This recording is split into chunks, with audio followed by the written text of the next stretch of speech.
South ఇండియాలోనే biggest sorry store మన Varahi silks మన విజయవాడ ఎంజీ రోడ్ లో డిసెంబర్ 4వ తారీఖున ఘన ప్రారంభం.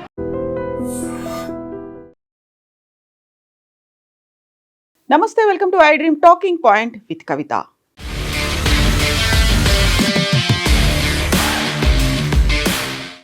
మహిళల కోసం ప్రత్యేకంగా ఆన్లైన్ కోర్సులని చేయించి 5,000 మందికి పైగా జైషే మహమ్మద్ ఉమెన్ టీంలో జాయిన్ చేయించినట్టుగా జైషే మహమ్మద్ చీఫ్ మసూద్ అజర్ అనౌన్స్ చేశారు. అందులోనూ ప్రధానంగా పాకిస్తాన్కి చెందినటువంటి 500 రూపాయలు అంటే భారతదేశంలో జస్ట్ 156 రూపాయలని కనుక చెల్లించినట్టయితే 40 నిమిషాల పాటు ఆన్లైన్లో ట్రైనింగ్ క్లాసెస్ అనేవి ఉంటాయి. ముందు నుంచి అక్కడ ముస్లిం కంట్రీస్ కావచ్చు, లేకపోతే ఉగ్రవాద సంస్థలు కావచ్చు, అందులో ప్రధానంగా మహిళల్ని వివక్షకు గురి చేస్తున్నారు. మహిళలకి ఒక సానుకూల దృక్పథం లేదు అనుకున్న సమయంలోనే మహిళలకి ఒక సాధికారత కల్పిస్తున్నాము, లేకుంటే వాళ్ళకి సంబంధించి ఎంపవర్మెంట్ దిశగా మేము ముందుకు పూనుకుంటున్నాము అని ప్రకటన ఇచ్చినటువంటి జైషే మహమ్మద్ దీనికి సంబంధించి రిక్రూట్మెంట్ ప్రాసెస్ని నవంబర్లో స్టార్ట్ చేస్తామని అక్టోబర్లోనే ఒక అనౌన్స్మెంట్ ఇచ్చారు. ఈ నేపథ్యంలోనే 5,000 మంది మహిళా ఉగ్రవాదులని వాలంటీర్స్ని తయారు చేసినట్టుగా జైషే మహమ్మద్ చీఫ్ మసూద్ అజర్ అరబిక్లో ఒక ప్రెస్ నోట్ని సోషల్ మీడియా వేదికగా రిలీజ్ చేశారు. 500 రూపాయలు అంటే పాకిస్తానీ కరెన్సీలో 500 రూపాయలు పెడితే చాలు, వాళ్ళు 5,000 మంది ఇందులో జాయిన్ అయ్యారు. ప్రతిరోజు 40 నిమిషాల ఆన్లైన్ క్లాస్ అనేది అందులో ఉంటుంది. వీరంతా ఆత్మాహుతి దాడుల కోసం ఉపయోగపడతారు, ఫిదాయిన్ దాడులకు ఉపయోగపడతారు, సూసైడ్ బాంబర్లుగా వాళ్ళు తయారవుతారు అనేమాట. దీంతో పాటుగా వాళ్ళకి బ్రెయిన్ వాష్ని కూడా చేశారు. ఇస్లాం మతం గురించి, ఆ తర్వాత మరణించిన తర్వాత ఫిదాయిన్ అటాక్స్, సూసైడ్ బాంబింగ్ తర్వాత వారు మరణిస్తే డైరెక్ట్గా జన్నత్కి వెళ్ళిపోతారు, వారంతా పారడైజ్కి చేరుకుంటారు, స్వర్గానికి చేరుకుంటారు అనేటువంటి ఒక మాటని కూడా జైషే మహమ్మద్ చీఫ్ ఈ 5,000 మంది వాలంటీర్లకి ట్రైనింగ్లో చెప్పినట్టుగా ఒక సమాచారం. అందులోనూ పర్టికులర్గా ముందు నుంచి కూడా ఈ టెర్రరిస్టులకి వీరందరికీ కూడా ఒక ఫిదాయిన్ అటాక్స్ అయిన తర్వాత వారు కనుక మరణిస్తే జన్నత్కు వెళ్తారు అనేది, అటు పురుషులకు ఎలా అయితే చెప్తూ వాళ్ళని బ్రెయిన్ వాష్ చేసి టెర్రరిజం వైపు తీసుకొచ్చేలా చేశారో ఇప్పుడు అదే మాటని మహిళలకు కూడా చెప్తూ ఉన్నారు. సో పాకిస్తాన్లో ఉన్నటువంటి ఈ ఉగ్రవాద సంస్థ జైషే మహమ్మద్ భారత భద్రతా సంస్థలకి ఒక సవాల్ని విసిరింది. ఈ 5,000 మంది పాక్ ఆక్యుపైడ్ కశ్మీర్ ఏదైతే ఉందో బార్డర్ల వెంట ఉన్నటువంటి జిల్లాల్లో ఆ జిల్లాలని సపరేట్ సెక్షన్స్గా డివైడ్ చేసుకొని అంతమందికి కూడా ఆ గ్రూప్స్ని డివిజన్ చేసుకొని వాళ్ళకి ఇన్ఛార్జీలుగా ఏర్పాటు చేశారు. ఈ నేపథ్యంలోనే 5,000 మంది ఇప్పుడు తయారై ఉన్నారు. వారంతా సూసైడ్ బాంబర్లుగా ఉన్నారు. వారి మెయిన్ ఫోకస్ అంతా పాక్ ఆక్రమిత కశ్మీర్ మీదే ఉంది అనేది అనౌన్స్మెంట్. ఇది సోషల్ మీడియా వేదికగా బహిరంగంగానే మసూద్ అజర్ ఒక సవాల్ని విసిరారు. సరికొత్త వ్యూహంతో తాము ముందుకొస్తున్నట్టుగా అనౌన్స్ చేశారు. మసూద్ అజర్ నేతృత్వంలోని కొత్త మహిళా వింగ్ జమాత్ ఉల్ మోమినా ద్వారా కేవలం కొద్ది వారాల్లోనే నవంబర్లో స్టార్ట్ అవుతుందని చెప్పారు. కరెక్ట్గా 4 వారాల్లోనే 5,000 మందికి పైగా మహిళల్ని ఆకర్షించినట్టుగా నిఘా వర్గాలు కూడా గుర్తించాయి. 500 ఫీజుతో 40 నిమిషాల ఆన్లైన్ శిక్షణ ఇస్తూ మహిళలని ఉగ్రవాదం వైపు ప్రోత్సహిస్తున్నారు. ఐసిస్ తరహాలో ఫిదాయిన్ అటాకులు చేసేలా వీళ్ళకు కూడా ఆ కోచింగ్ అనేది ఉంది, బ్రెయిన్ వాష్ చేశారు. ఈ నేపథ్యంలోనే వారందరూ ఇప్పుడు సిద్ధంగా ఉన్నారు. ఈ వింగ్కి అజార్ సోదరి సాదియా మహమ్మద్ నేతృత్వం వహిస్తున్నారు. తానే మహిళా వింగ్ చీఫ్గా ఉన్నారు.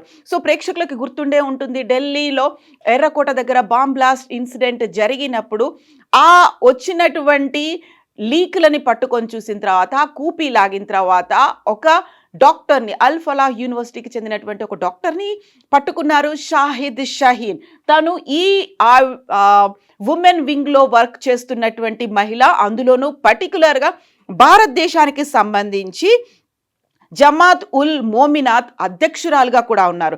సో ముందుగానే జైషే మహమ్మద్ అనౌన్స్ చేసింది రిక్రూట్మెంట్లని మేము చేసుకుంటున్నామని. అందులోనే ఈ అల్ మోమినాత్కి సంబంధించి తను హెడ్గా ఉన్నారు భారతదేశానికి. తను ఇక్కడ మహిళల్ని టెర్రరిజం వైపు ఆకర్షించడంతో పాటుగా జైషే మహమ్మద్ వాలంటీర్లుగా తయారు చేయడంలో తను క్రూషియల్ రోల్ ప్లే చేశారు. తనని నిఘా వర్గాలు అయితే అదుపులోకి తీసుకున్న తర్వాత ఈ ఇన్ఫర్మేషన్ అంతా బయటకు వచ్చింది. బట్ ఇప్పుడు అజర్ మసూద్ వెల్లడించినటువంటి వివరాలను బట్టి 5,000 మంది మహిళల్ని నియామకం చేశాము అంటూ ఆయన సోషల్ మీడియా వేదికగా అనౌన్స్ చేశారు. ఉగ్రవాదం వైపు ఆకర్షించడంతో పాటుగా తీవ్రవాద చర్యలకు శిక్షణను ఇవ్వడానికి ప్రయత్నాలనేవి ముమ్మరమవుతున్నాయి. కేవలం కొన్ని వారాల్లోనే 5,000 మందికి పైగా మహిళలు జమాత్ ఉల్ మోమినాతులో చేరడం దేవుడి దయ. నియామకమైన వెంటనే వారి మనస్తత్వం మారిపోతుంది. జీవిత లక్ష్యాలు తెలుసుకున్నామని అనేక మంది సోదరీమణులు చెప్పారు అనేది మసూద్ అజర్ ఆయన సోషల్ మీడియాలో అనౌన్స్ చేశారు. ఈ నేపథ్యంలోనే అక్టోబర్ 8న జైషే మహ్మద్ ప్రధాన కార్యాలయం పాకిస్తాన్లోని బహవల్పూర్, ముల్తాన్, సియాల్కోట్, కరాచీ, ముజఫరాబాద్, కోట్లీ వంటి ప్రాంతాల నుంచి మహిళల్ని ఇందులో చేర్చుకున్నారు. వీరంతా ఇప్పుడు పాక్ ఆక్రమిత కశ్మీర్ దగ్గర జిల్లాల వారీగా, గ్రూపుల వారీగా తయారైపోయి అక్కడ తమ కార్యకలాపాలని మొదలు పెట్టనున్నారు. సో నిఘా వర్గాలు చేసిన దాన్ని రివీల్ చేసిన దాని ప్రకారం అయితే ఆన్లైన్ ద్వారా శిక్షణ అయింది.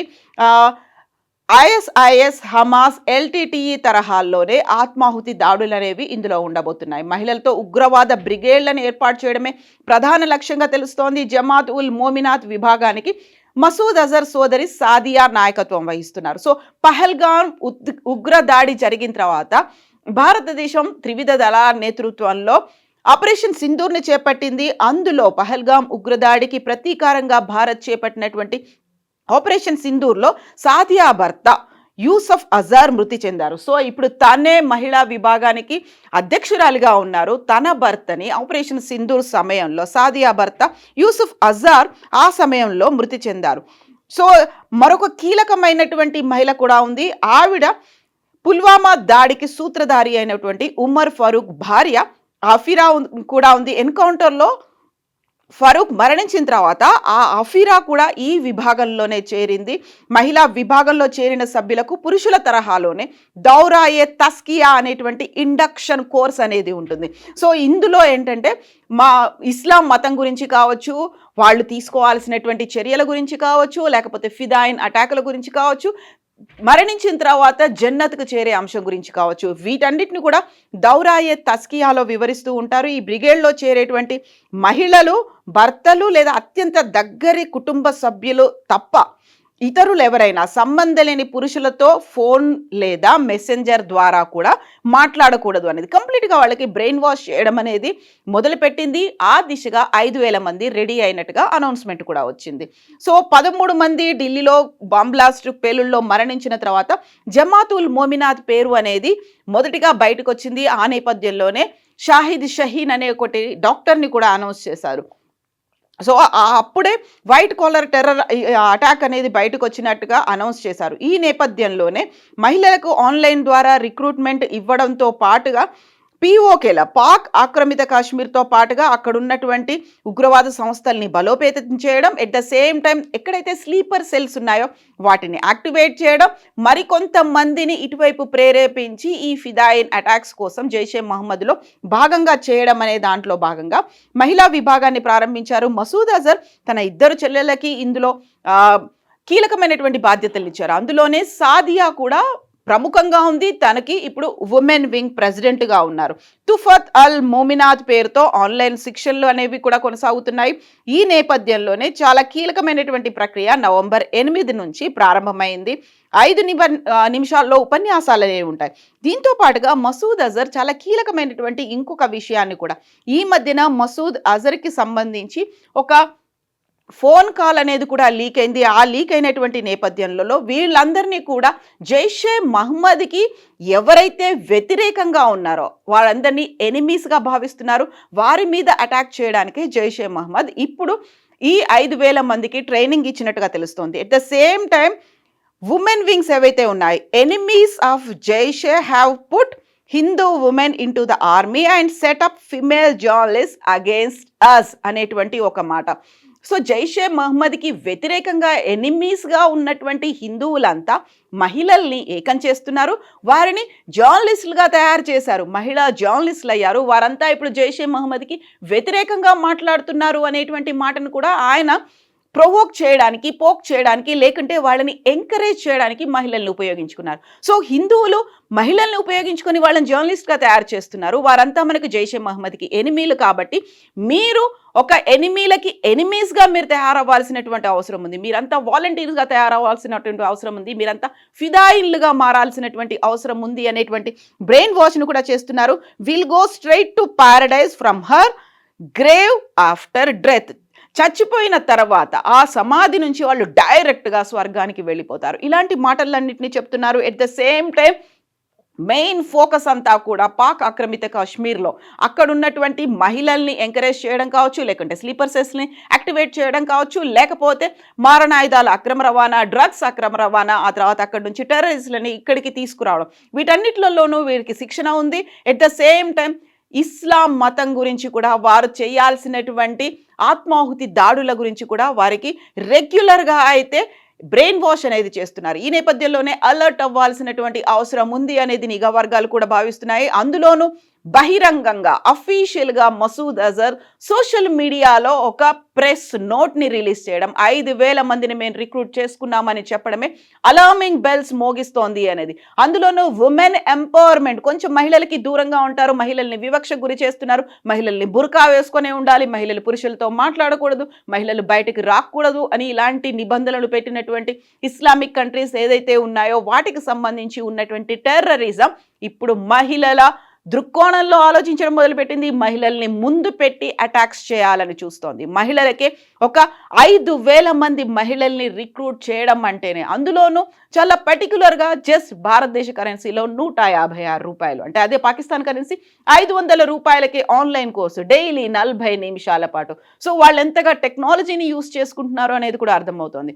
సో 5,000 మంది మహిళలు రెడీగా ఉన్నారు ఫిదాయిన్ అటాక్ల కోసం. ఇదే డేంజరస్ బెల్ మోగిస్తోంది, అలార్మింగ్గా కూడా అనిపిస్తోంది. ఈ సమయంలోనే నిఘా వ్యవస్థలు కూడా అప్రమత్తమైనటువంటి సమాచారం, తమ వద్ద కూడా ఈ రిక్రూట్మెంట్ ప్రాసెస్కి సంబంధించి ఇన్ఫర్మేషన్ ఉంది అని నిఘా వర్గాలు కూడా చెప్తున్నాయి. కాబట్టి అందులోనూ ఆపరేషన్ సింధూర్ 2.0 ఏ క్షణమైనా జరగవచ్చు అనుకున్నప్పుడు ఎలాంటి ఉద్రేక్తపరిచేటువంటి చర్యలు, అందులోనూ ప్రొవోక్ చేసేటువంటి చర్యలు కూడా లేకుండానే అటాక్స్ ఎక్కడైనా ఎప్పుడైనా ఏ క్షణమైనా జరగవచ్చు అంటూ భారతదేశం భావిస్తోంది. అందులో కేంద్ర ప్రభుత్వం, త్రివిధ దళాలు కూడా మేము ఇమ్మీడియట్గా రెస్పాండ్ అవ్వడానికి రెడీగా ఉన్నాము అని చెప్తున్నటువంటి సమయంలో ఇలాంటి ఒక అంశం బయటికి రావడం, అది కూడా అధికారికంగా జైషే మహమ్మద్ నుంచి రావడం అనేది అలార్మింగ్ బెల్స్ని అయితే మోగిస్తోంది. యాక్చువల్గా పాకిస్తాన్ ఇంత దుస్సాహసానికి ఎందుకు పాల్పడుతోంది? అక్కడ ఉన్నటువంటి ఉగ్రవాద సంస్థలు ఎందుకని ఇలాంటి ఒక స్టెప్ని తీసుకున్నాయి? అది కూడా అఫీషియల్గా ప్రపంచం ముందుకు అనౌన్స్ చేస్తున్నాయి. మీరేమనుకుంటున్నారో కామెంట్స్ రూపంలో తెలియజేయండి. నిజంగా ప్రస్తుతం ఉన్నటువంటి సమాజం దేనికి ప్రయారిటీ ఇస్తుంది?